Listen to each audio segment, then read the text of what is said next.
Da-abroad ka? Alam mo, kapag mag-abroad ka, dapat buo at malakas ang loob mo.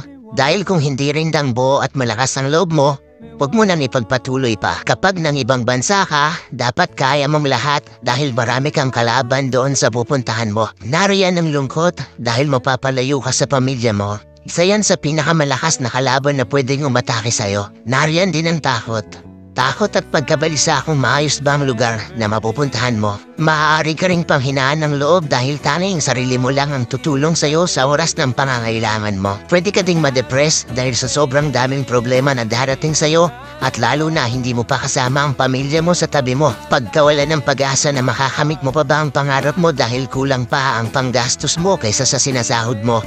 At marami pang iba. Ilan lang yan sa maaari mong maranasan kapag nang ibang bansa ka. Pero dapat kapag nag-abroad ka, kaya mong magtiis at magsakripisyo para sa pangarap mo. Kaya mong indahin ang lahat ng lungkot para sa pamilya mo.